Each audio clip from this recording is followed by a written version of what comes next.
Hello students. Today we will be studying about dairy foods. Now in this we will be studying about cheese. To begin with the introduction, what is a dairy product? Dairy products, they are basically milk products. Okay, this is a food which is produced from the secretions of mammals. Okay, it's produced from milk, and this milk is a secretion of the mammals. Now which kind of mammals, which animals? It's generally produced from cattle, buffaloes, goats, sheep, camels, etc. Now what are the dairy products which is produced from the food? Generally it could be yogurt, cheese, butter, ghee, etc., all these things. Now why do these dairy products, why do the milk has to be converted to dairy products? Now there is a short history behind this. It was seen that initially in the olden days, the milk production, people would consume milk, but then there would be excess production of milk, and the consumption was not equalized to that. There would be milk still remaining in the remaining. And you know that since milk is a highly nutritious food, it would easily get contaminated by the microorganisms. Hence, so the same thing would happen in the olden days, that is especially during nomads. Excess production of milk and the milk consumption would be less, and hence the milk that is produced or accumulated, that would go spoiled. It would The milk would get spoiled by within a few hours or by the next day. And hence they did not know how to increase the shelf life of the milk. Then few of the Portuguese and nomads, they started coagulating the milk.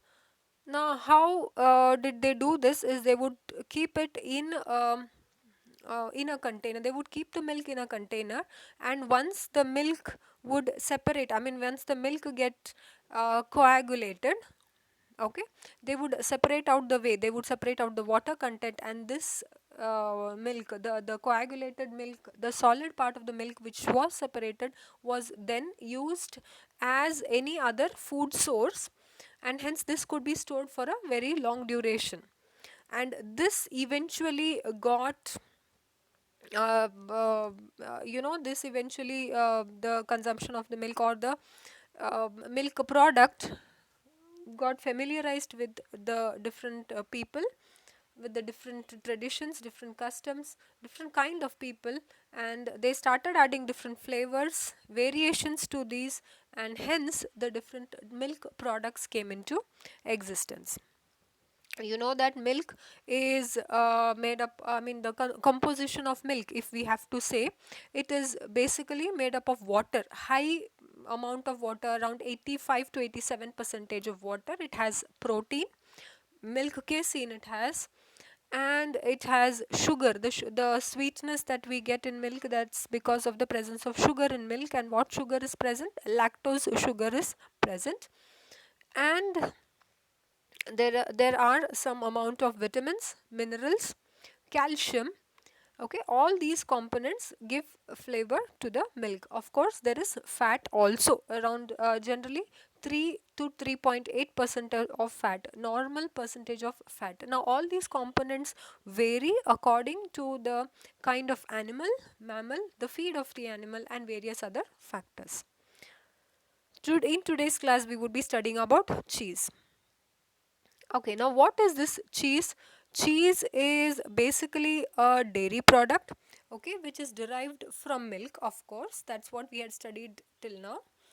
It has many different flavors. That means there is not only one kind of cheese. There are many different types of cheese based on the flavor, texture, form, okay, and based on the how the milk gets coagulated. Based on this, there are various different types of cheese, okay.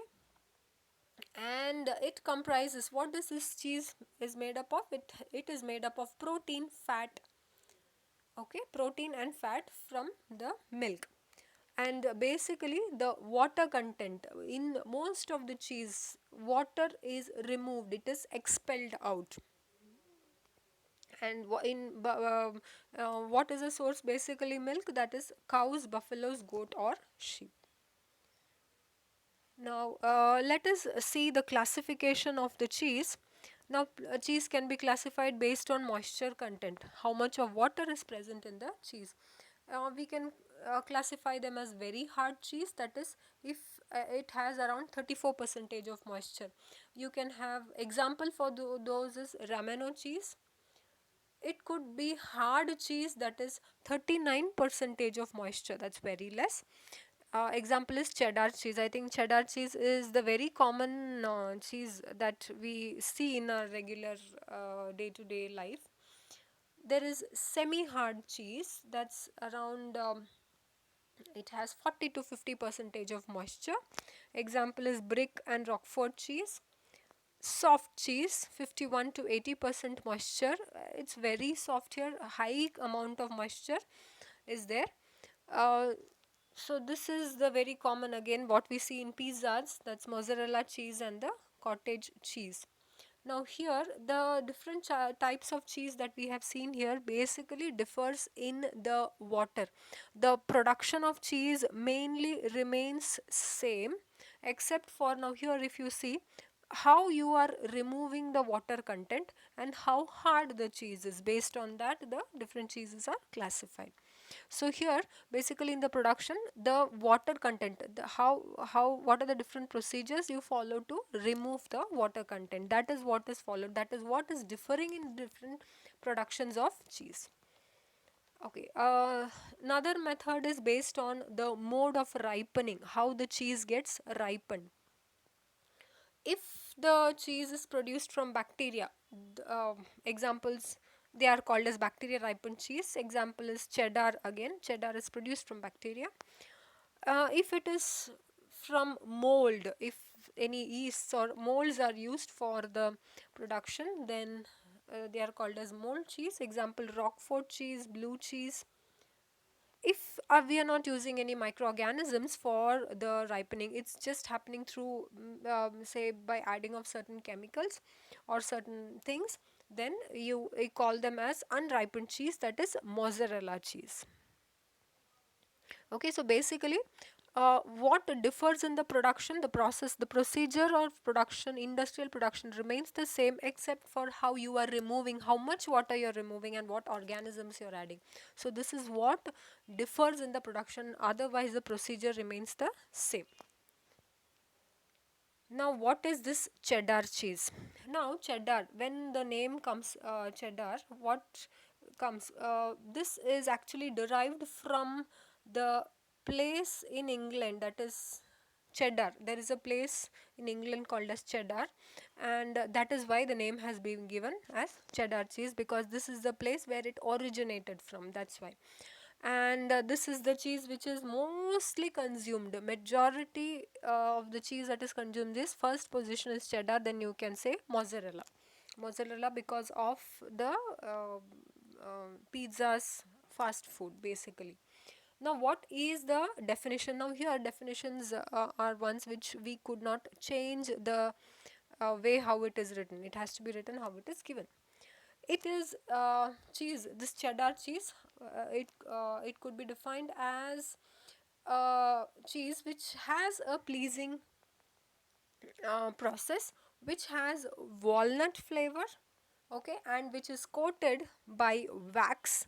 Okay, it has a glossy look because of the waxy coating that it has, and it gets easily broken down when it is kneaded in between the fingers into small pieces. Okay, so basically cheddar cheese, we can say it is having a walnut flavor which has a waxy body coated, and easily it gets broken down when you into small pieces when you start kneading them in between the fingers. So that is what is the definition of the cheddar cheese. Now let's study the process, the procedure of how the cheese is produced.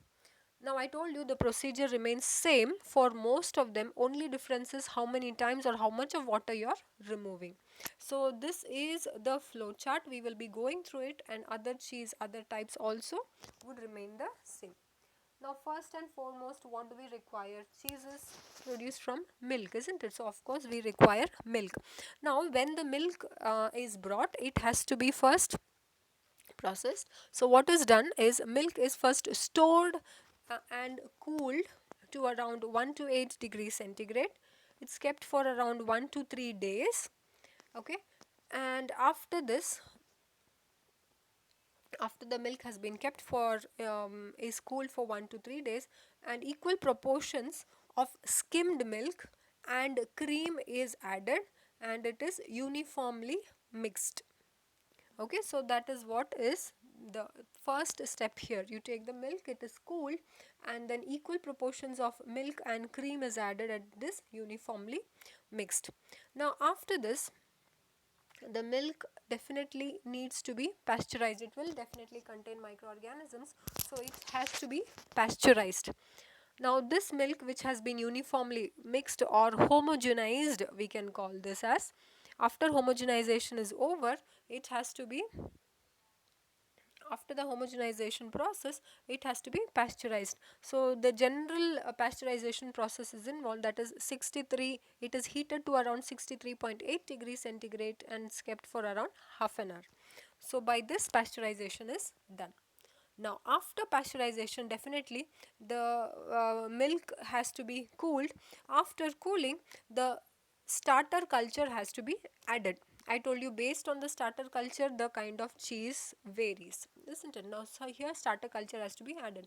Now simply I cannot add the kind of organism, I just cannot add some amount of organism using a loop into the milk that is pasteurized. It has to be prepared, the starter culture has to be prepared. Now if you know, any organism that we are using, it goes through various phases like the lag, log, stationary, etc. So the organism that we are using here needs to be actively growing, that means it has to be in the log phase, and hence we have to revive the culture that we have stored in the refrigerator, and hence make the organism be in the log phase, and hence we have to prepare. So different sample of milk, say around 100 ml of milk is taken separately, not the one that is being taken here, but separately, say around 10 ml of or 100 ml of milk is taken. To this, the required organism is added. Now what is the required organism here? Generally it is Lactococcus lactis is added, different organisms are used, or Lactococcus cremoris is added, or lactic streptococci are also used here. They are inoculated into this 10 ml or 100 ml. Let's consider now, let's keep it as 100 ml. It is added in 100 ml milk, and this is now incubated for around 18 to 20 hours.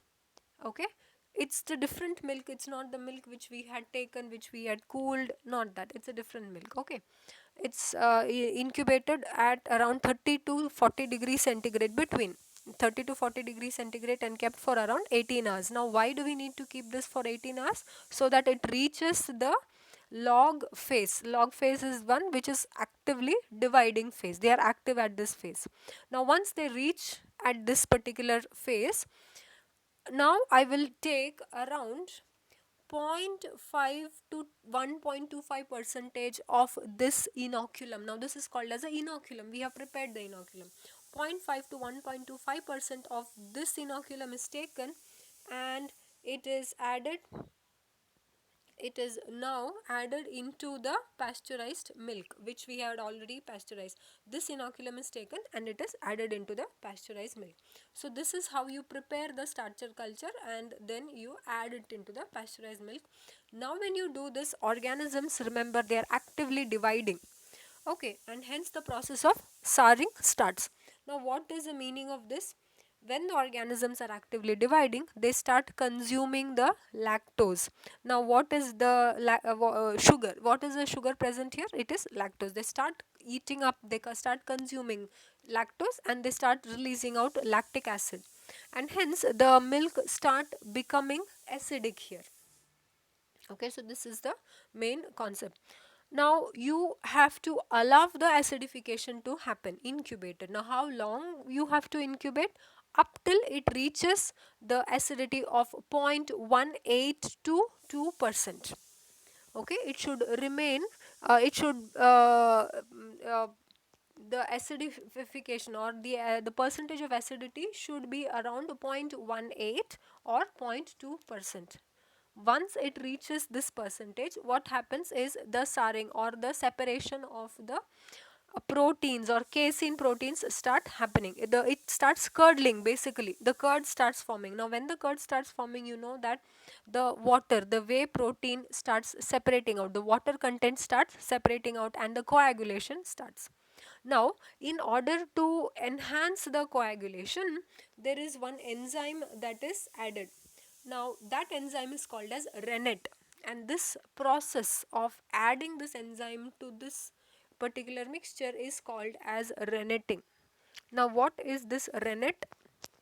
Rennet is the enzyme that is obtained, or that is taken from the fourth stomach of the suckling calves. The calves should be around say 10 to 30 days old calf. So it is taken from the fourth stomach of the suckling calf. This from basically ruminants, we can say, they have to be calves. So this rennet is taken and it is added into this mixture. Now what does this rennet enzyme has? It basically has renin and pepsin. Renin will enhance the clotting of the milk, okay, the coagulation of the milk, and the pepsin will actually help in enhancing the texture of the milk here. So that's called as renneting. Now after the renneting process, what happens? I told you basically during the that's the renneting. When you have added rennet, rennet is to enhance coagulation. So when you add rennet, coagulation is nothing but it starts curdling. So that is what is the next step. Now when it starts curdling, basically the next step is cutting and healing. Now what does this mean? When the clots are formed, that is when the curd starts forming, the water starts releasing from the curd, isn't it, from the milk. Now the curd is cut into small pieces and the water is allowed to expel out. I told you here basically it is removal. Every step that you see here is removal of water. Any step that you're doing here, it is just to remove the water, because you know here cheddar cheese is a hard cheese, 39% of water it has. So healing is basically you are removing you're cutting. Now when you cut the cheese, what happens is you are increasing the surface area. So when you increase the surface area, it helps, or it enhances more water to get expelled out. Okay, and healing is draining of the water. The next step is cooking and scalding. Now what is the meaning of this? The cut cheese, now this is taken and it is added in a perforated vessel, and it is uh, here heat is applied. Okay, this happens for around few minutes. Now why do we need to apply heat here? When we apply heat, what happens is the more heat that you apply, the water gets expelled out. Heat, that's why you are cooking here. Cooking is nothing but you are applying heat so that water gets expelled out. And scalding is, that's the expelling of the water. Basically you are cutting, you're cooking, you're supplying heat to the cut curd, and then you are draining of the water. Now when this process is happening during the cooking process, there is constant agitation or the constant mixing of the curd. Now you remember, you have not given any shape to this, and hence when the cooking is happening, constant mixing of the curd happens so that there are no lumps being formed. Now when this process, basically I told you this is for removing of water, so the whey is constantly removed out, it is expelled out. The next step is your setting of the curd. Now, in the previous step, we had seen that in cooking there is constant mixing of the curd. Now, the mixing have to be stopped in the next step. Now, here the curd in which the water has been removed, allow it to settle, allow it to set for some time so that it takes a particular shape, not the desired shape, but it takes some shape, and allow it to set, and so that you also you do not stir it, only if you do not stir it will set. Now this process is called as matting process. Okay, then once the curd is set, now start cutting the curd into blocks. Okay, and once the curd is cut into blocks, what is done is basically cheddaring. Now what is cheddaring is the cut blocks of cheese is placed one above the other. Okay, it's stacked one above the other. Immediately after this, what happens? Again the stacking, the cheese block which is there on top, now again that cheese is converted into upside down, and again this basically it is turning the cheese blocks upside down every time, so that when you do stacking and restacking, it's basically stacking, restacking, stacking and restacking. Around 20 to 50 blocks are placed one above the other, they are removed. Again they are placed one above the other, again they are removed. Now by doing this, it's basically getting pressed, and again water is getting removed. Remember, again when you are cutting, more surface area, more water is getting expelled. Here most of the steps you are doing so that water is expelled out. The next step here is milling. Now here what is milling? Milling is basically, this process is you are allowing uh, the curd which is into a particular shape, it's cut into still smaller pieces with the help of a cheese mill. Now this cheese would have got a particular um, what do you say, consistency. Now easily it cannot be broken by any knife. A special type of milling knives are to be used to cut these cheese blocks into smaller pieces, again smaller pieces, so that it increases the surface area. Increasing the surface area will definitely now increase the expulsion, the capacity of the curd to expel out water. After this, the next step is salting. Now here salting, one reason that you add salt to give flavor.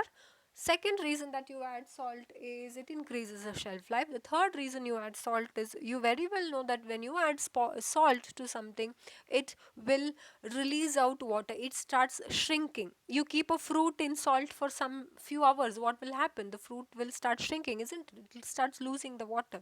Same thing, salt is added again, so that for these three reasons. The next step here is the molding step and the hooping, molding or hooping. Now here what is this is, this is a place where particular shape, the desired shape is given to the curd that we have set till now. Desired molds are taken, and then it is this curd blocks are put into these molds, and then this is also called as hooping. And after it is placed in these molds, it has to be pressed so that it takes the shape, because you have to remember, water has, it has lost most of the water content, so it has to be pressed so that it takes the shape of the mold that you have given. Then it has to be cut according to the mold whichever it has been taken. The next step here is ripening. Now few of the cheese first goes for packaging, then it goes for ripening. Some of them first goes for ripening, that it is still allowed by the microorganisms to uh, take in the lactose and release out lactic acid. Few of them go for packaging and then go for ripening. After packaging, the cheese is ready to be dispatched. So this is the basic procedure as to how the cheese is being produced. Most of the cheese production is the same way, except for, say, what kind of organism that you are adding for the starter culture. how much of the organism you're adding and how much of water you are removing out. Here if you have seen, most of the steps you are following so that the water is getting expelled out because it is a hard cheese. So this is the production, industrial production of your cheddar cheese. Moving on to the other, so these are the different other types of cheese production that I have mentioned, I have written here. Now if you see here, this cheese is your cottage cheese, wherein you're taking the milk, you're pasteurizing, you're adding the starter culture, rennet is added, curd, and then you're cutting, you're healing. It's the same thing basically, but then there is no cheddaring process here, there is no salting here. These things are not there, but apart from that the other things are there, additives are added. Okay, there is washing and cooling, these steps are there. Why is washing and cooling? It becomes more rubbery. If you see your mozzarella cheese and your cottage cheese, it is more rubbery. That is, when you heat the cheese it becomes more flexible, it becomes more rubbery. When you eat, you would no. So to make that consistency, to have that consistency, the washing step is there. And then here also, if you require, cream is added, salt, any spices to give a particular flavor, all these things are done here. There is no wax that is added, waxy coating, but in the previous one, when you are molding, that is when you're keeping it for ripening, it is dipped in wax, that is also there. I forgot to tell you that in your previous step here, when you are keeping it for ripening, before ripening the cheese is dipped in wax so that it gets a waxy coating. When you see your cheddar cheese, it has a glossy appearance because it's dipped in wax. Wax will help to increase the shelf life, but here if you see in this cheese, there is no dipping it in wax, that is not there. This is your mozzarella cheese, it's the same process, but again there is no expelling of water because mozzarella cheese is a soft cheese.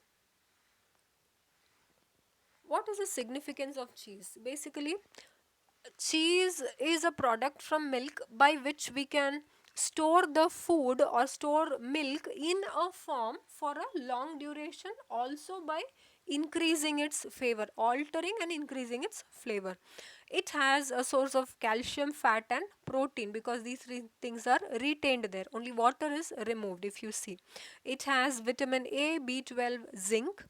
Okay, it has high source of nutrients, hence it's a great source for having healthy bones, teeth.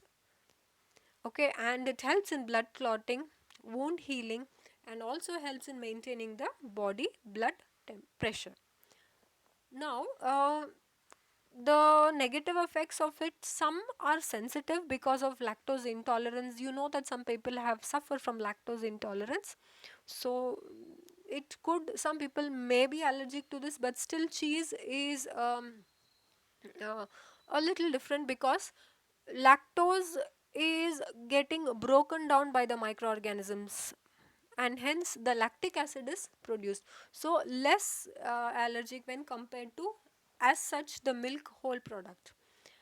Okay, now another thing is, cheese is basically, it consists of fat, it can say it consists of saturated fat, and helps in gaining the calories, it helps in weight gain. Okay, so these are the basic the basic, you can say, the ill effects of cheese, otherwise there is no ill effects. So these, in the exam if they ask you, you have to write about the cheddar cheese, industrial production, each step that is explain the flow chart, and each step you need to explain there. Thank you, students.